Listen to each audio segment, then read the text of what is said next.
பிரைஸ்ல கர்த்தர் நல்லவர், அவர் கிருபை என்றும் உள்ளது. பிரியமான தேவனுடைய ஜனங்களை, இந்த வேளையிலும் கூட கர்த்தருடைய வார்த்தை நாம் கேட்க போகிறோம். தேவனாகிய கர்த்தர் நம்மோடு பேசுவார். அந்த வார்த்தைகளை நாம் பிடித்துக்கொண்டு சாட்சிகளாக ஜீவிக்க நாம் முற்படுவோம். கர்த்தர் நம்மோடு இருந்து பெரிய காரியத்தை செய்வார். இப்பொழுதும் கூட நம்மை தாழ்த்தி ஒரு ஜெபத்தை ஏறெடுப்போம்.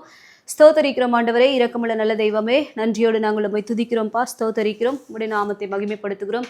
எங்கள் தேவனாகிய கர்த்தர் ஆண்டவரே, இந்த ஆசீர்வதிக்கப்பட்ட வேளையிலும் கூட உம்முடைய வார்த்தையை கேட்கிற உம்முடைய பிள்ளைகளை கர்த்தர் நீர் ஆசீர்வதிப்பீராக. அந்த வார்த்தைகளை ஒவ்வொருவரும் பிடித்துக்கொண்டு ஆண்டவரே அதன்படி நடக்கும்படியான கிருபைகளை கர்த்தர் நீர் கொடுத்துள்ள போறதற்காக எமக்கு ஸ்தோத்திரம் ஆண்டவரே. தேவனாகிய கர்த்தர் எங்களோடு கூட இரும், பெரிய காரியங்களை செய்யும். இயேசு நாமத்தினால் ஜெபிக்கிறோம் நல்ல தகப்பனே, ஆமென். ஹல்லேலூயா. கர்த்தர் நல்லவராய் இருக்கிறார். இந்த வேளையிலும் கூட தேவனுடைய வார்த்தையை கேட்கக்கூடிய தேவ பிள்ளைகளை, உங்களுடைய இருதயத்தையும் உங்களுடைய செவிகளின் வார்த்தைக்கு நேராக நீங்கள் திருப்புங்கள். கர்த்தர் உங்களோடு பேசுவார். அந்த பேசும் பொழுது, அந்த வார்த்தையின்படியே நாம் நடக்கும் பொழுது, அந்த வார்த்தையினுடைய ஆசீர்வாதத்தை நம்மால் பெற்றுக்கொள்ள முடியும். நாம சாட்சியாக இந்த பூமியில ஜீவிக்க முடியும். மற்றவர்களுக்கும் நமக்கும் ஒரு வித்தியாசம் உண்டு. நம் தேவனுடைய பிள்ளைகள் கர்த்தருடைய வார்த்தையின்படியே நாம் நடக்கும் பொழுதுதான் நாம் என்ன பண்ண முடியும்னா, இந்த பூமியில மற்றவர்களுக்கு முன்பதாக சாட்சிகளாக முன்மாதிரியாக வாழ முடியும். இந்த நாளிலும் கூட தேவன் எப்படியாக இருக்கிறாரோ அதே போல நாம் வாழக்கூடியவர்களாக, நம்மை தேவ சமூகத்தில் அர்ப்பணிக்கக்கூடியவர்களாக நாம் ஒவ்வொருவரும் காணப்படக்கூடியவர்களாக இருக்க வேண்டும். இந்த நாளிலும் கூட நாம் வாசிப்போம். என்னாகமத்தின் புஸ்தகத்திலிருந்து 23ஆம் அதிகாரம் 19வது வசனம். பொய் சொல்ல தேவன் ஒரு மனிதன் அல்ல, மனம் மாற அவர் ஒரு மனுபுத்திரனும் அல்ல. அவர் சொல்லியும் செய்யாதிருப்பாரோ, அவர் வசனித்தும் நிறைவேற்றாதிருப்பாரோ. ஹல்லேலூயா. பொய் சொல்ல தேவன் மனிதன் கிடையாதுங்க. மனம் மாற அவர் மனுபுத்திரனும் கிடையாது. உங்களைப் போல என்னைப் போல அவர் மனிதன் கிடையாது. அவர் தெய்வமாய் இருக்கிறார். அவர் எப்பேற்பட்டவர் என்று சொன்னால், அவர் பொய் சொல்லக்கூடாத ஒரு நல்ல ஒரு தேவனாக இருக்கிறார். அவர் உண்மையுள்ளவராக இருக்கிறார். பொய் சொல்ல தேவன் ஒரு மனிதன் கிடையாது. அவர் மனம் மாறக்கூடியவர் கிடையாது. அவர் சொன்னதை செய்யாமல் இருக்கக்கூடிய ஒரு தெய்வமும் கிடையாது. அவர் சொன்னதை நிறைவேற்றக்கூடியவராக இருக்கிறார். அவர் நம்முடைய வாழ்க்கையில எதை செய்வேன் என்று சொல்லி இருக்கிறாரோ அதை நிறைவேற்ற அவர் வல்லமையுள்ளவராக இருக்கிறார். அவரிடத்துல எவ்வளவேனும் பொய்யே கிடையாதுங்க. அவர் பொய்யுரையாத ஒரு தேவனாக காணப்பட்டு கொண்டிருக்கிறார். அவர் உண்மையுள்ளவர். அதே போலத்தான் நீங்களும் நானும் உண்மையாக நடக்கும் பொழுது அந்த உண்மைக்கேற்ற ஒரு பரிபூர்ண ஆசீர்வாதத்தை நம்மால பெற்றுக்கொள்ள முடியும். ஆகையினால இந்த வேளையில கூட நம்முடைய தேவன் பொய் சொல்ல மனிதன் கிடையாது. அவர் எப்பேற்பட்டவராக இருக்கிறார், அதே போல பொய் சொல்லாதபடிக்கு மனிதனாகிய நானும் உண்மையாய் நடக்கும்படியாக கர்த்தர் எனக்கு கிருபை தர அவர் வல்லமையுள்ளவராய் இருக்கிறார் என்று சொல்லி இந்த வேளையில கூட தேவ சமூகத்தில், ஆண்டவரே உண்மை போல நான் உண்மையாய் மாற விரும்புகிறேன் என்று சொல்லி உங்களை கர்த்தருடைய சமூகத்தில் அர்ப்பணிக்கும் பொழுது கர்த்தர் உங்களை உண்மையுள்ளவர்களாக மாற்றுவார். அவர் பொய் சொல்ல மனிதன் கிடையாது. சொல்லியும் செய்யாதிருப்பார். அவர் சொன்னார்னா செய்து முடிக்கக்கூடியவராக இருக்கிறார். மனிதர்களாகிய நீங்களும் நானும் ஒரு வார்த்தை சொன்னால் அதை நிறைவேற்றுவதற்காக என்ன பண்ணுவோம் சொன்ன, யோசித்து பார்ப்போம். நான் ஒரு காரியத்தை செய்யறேன்னு சொன்னேன், ஆனா அதை செய்து முடிப்பதற்கு என்கிட்ட திராணி இப்பொழுது கிடையாது. செய்யலாமா செய்யக்கூடாதா என்று சொல்லி யோசித்து அது செய்யக்கூடிய காரியத்துக்கு தடைகளை உண்டாக்கி அதை செய்ய முடியாதபடிக்கு நிறைய நேரங்கள்ல என்ன பண்ணிடுறோம்னா, செய்ய முடியாதபடிக்கு நம்ம காணப்பட்டு கொண்டிருக்கிறோம். ஆனால் நம்மை போல நம்முடைய தேவன் மனிதன் கிடையாது. அவர் சர்வ வல்லமையுள்ளவராக இருக்கிறார். அவர் சொன்னதை நிறைவேற்றுவார். உங்களுடைய வாழ்க்கையில கூட கர்த்தர் எதை சொல்லி இருக்கிறாரோ அதை நிறைவேற்ற அவர் வல்லமையுள்ளவராக இருக்கிறார். இந்த வேளையில கூட என்னுடைய தேவன் எனக்காக யாவையும் செய்து முடிப்பார் என்ற நம்பிக்கை உங்களுக்குள்ளாக அதிகரிக்கத்தக்கதாக ஒரு விசுவாசத்தை நீங்கள் என்ன பண்ணுங்க, வளர்த்து கொள்ளுங்கள். அவர் நிச்சயமாகவே என் வாழ்வில எதை செய்ய அவர் சித்தமாய் இருக்கிறாரோ அதை நிச்சயமாக செய்து முடிப்பார் என்கிற அந்த நம்பிக்கை உங்களுக்குள்ளாக நீங்க என்ன பண்ணணும், வளர்த்து கொள்ள வேண்டும். ஏனென்று சொன்னால் அவர் உண்மையுள்ள தேவனுங்க. அவர் சொன்னால் அப்படியே நடக்கும். அவராலே செய்ய முடியாத காரியம் ஒன்றுமே கிடையாது. அவர் சொல்லியும் செய்யாதிருப்பார். சொல்லியும் செய்யாமல் இருப்பதற்கு அவர் மனிதன் கிடையாது.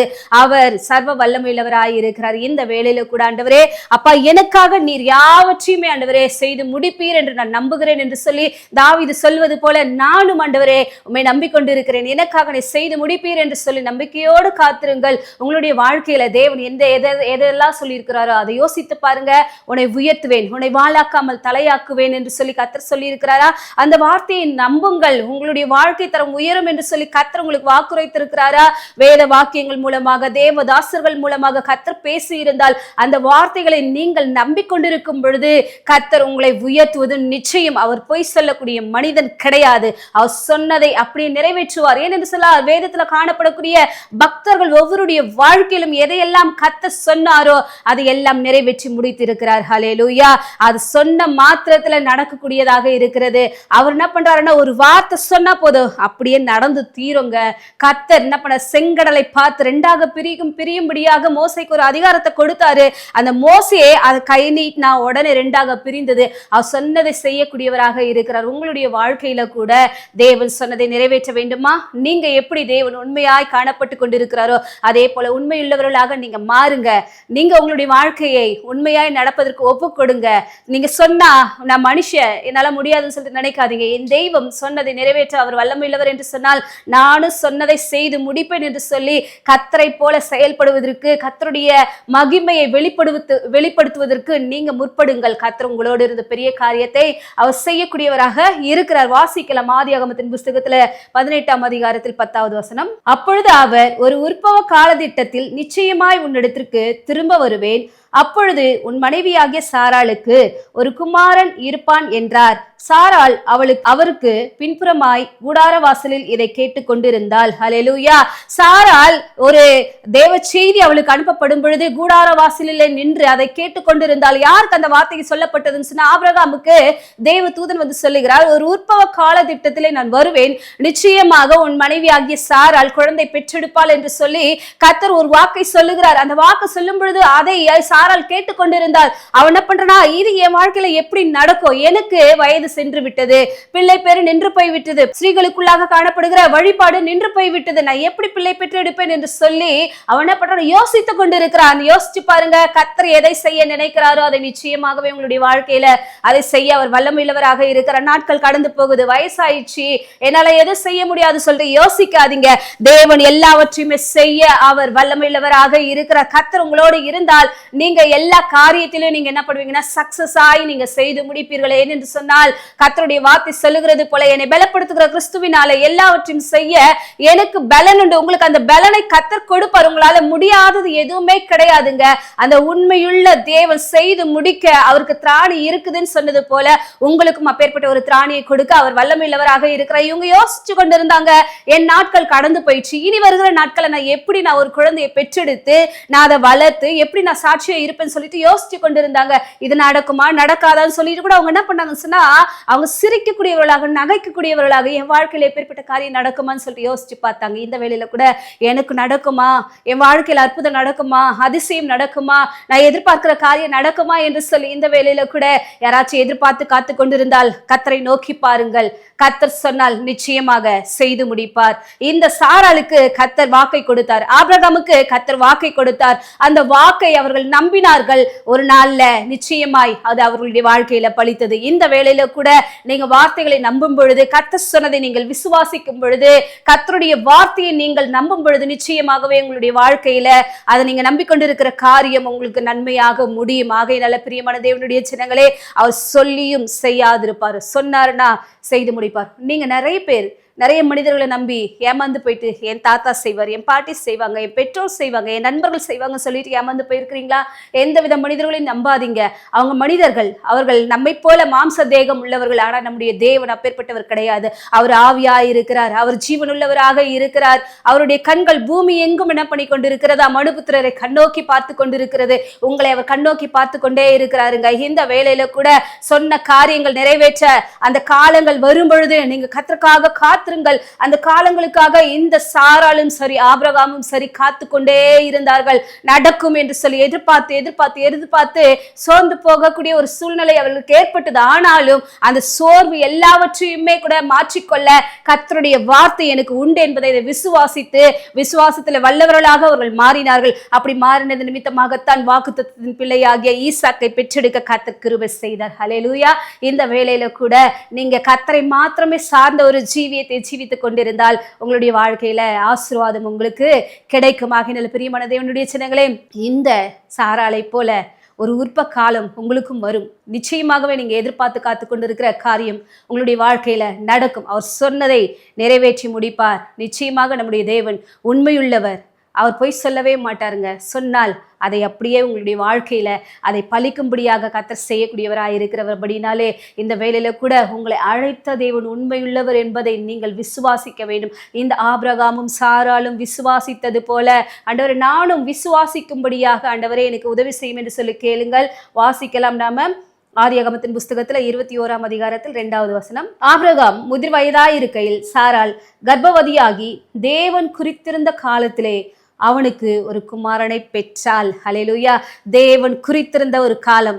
இந்த நாளிலும் கூட கர்த்தர் உங்களுடைய வாழ்க்கையில ஒரு காலங்களை குறித்து வைத்திருக்கிறார், ஒரு நேரத்தை வச்சிருக்கிறாருங்க. அந்த நேரத்துல நிச்சயமாய் உங்களுக்கு அற்புதங்கள் நடக்கும், அதிசயம் நடக்கும். நீங்க எதிர்பார்த்து காத்து கொண்டு இருக்கிறீங்களா அந்த நாளை குறிச்சு? அந்த நாள் நிச்சயமாகவே வரும் என்ற நம்பிக்கையோடு அந்த நாளை எண்ணிக்கொண்டே இருங்க.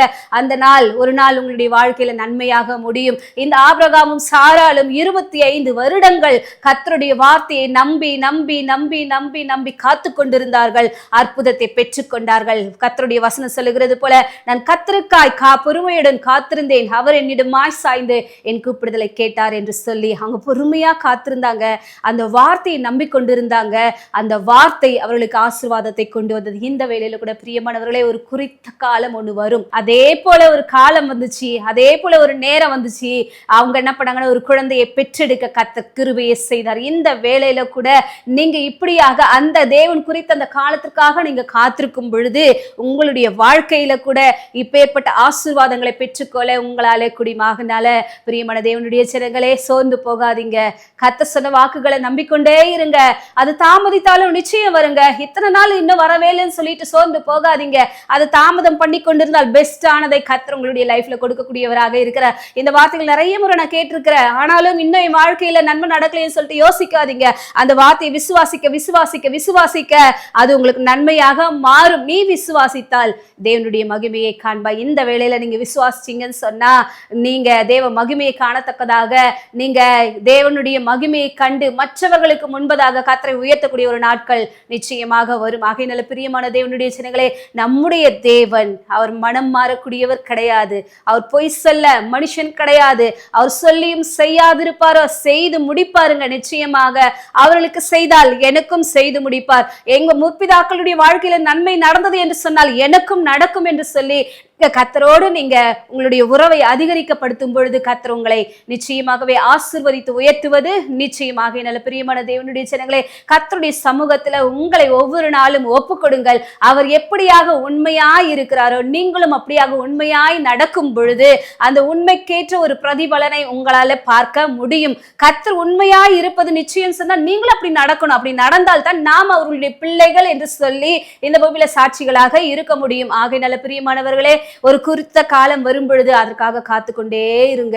இந்த சாராலும் ஆபிரகாமும் எப்படியாக காத்து கொண்டிருந்தார்களோ அதே போல நானும் காத்து கொண்டிருப்பேன். ஆண்டவரே, என் லைஃப்ல நிச்சயமாக நீ சொன்னதை நிறைவேற்ற நீர் வல்லமை உள்ளவர் என்பதை நான் விசுவாசிக்கிறேன் என்று சொல்லி இந்த வேளையில கூட உங்களுடைய வாழ்க்கையில ஏதெல்லாம் தடைப்பட்டு போயிருக்குதோ, மனுஷர்களை நம்பி ஏமாந்த நாட்கள் போத ஆண்டவரே, இனி உம்மை மாத்திரமே நான் சார்ந்து கொள்ளுவேன், என் தேவன் என்னோடு இரும் என்று சொல்லி கர்த்தரோடு நீங்க நெருங்கும் பொழுது கர்த்தர் நிச்சயமாக உங்களை ஆசீர்வதிக்கக்கூடியவராக இருக்கிறார். உங்களை அழைக்கிறவர் உண்மையுள்ளவர், அவர் அப்படியே செய்வார் என்று சொல்லி 1 தெசலோனிக்கேயர் 5ஆம் அதிகாரத்துல 24ஆம் வசனம் சொல்லுகிறது. உங்களை அழைத்திருக்கிற தேவன் உண்மையுள்ளவருங்க, உங்களை கைவிடவே மாட்டார். அவர் உண்மையாய் இருப்பது போல அவர் சொன்னதை நிறைவேற்றுவார் என்று சொல்லி நிச்சயமாக அவர் சொன்னதை என் லைஃப்ல நிச்சயமா எல்லா காரியங்களும் நடக்கும் என்று சொல்லி நீங்க கர்த்தரை மாத்திரமே நீங்க சார்ந்து கொள்ளும் பொழுது தேவன் தாமே உங்களுடைய வாழ்க்கையில பெரிய காரியத்தை செய்வார். ஆண்டவரே, குறித்த நேரங்கள் வரும் வரைக்கும் ஆண்டவரே, நீ சொன்னதை நிறைவேற்ற வரைக்கும் உம்முடைய வாக்குத்தத்த வார்த்தைகளும் ஆண்டவரே, அப்பா நீ சொன்ன ஆண்டவரே, அப்பா வேத வாக்கியங்களும் ஆண்டவரே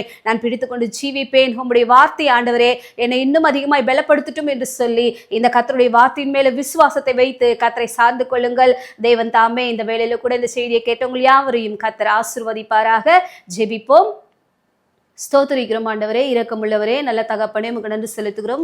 இந்த வேளையில கூட செய்தியை கேட்ட ஒவ்வொருவரையும் தேவனாகிய கர்த்தர் நீர் ஆசீர்வதிப்பீராக ஆண்டவரே.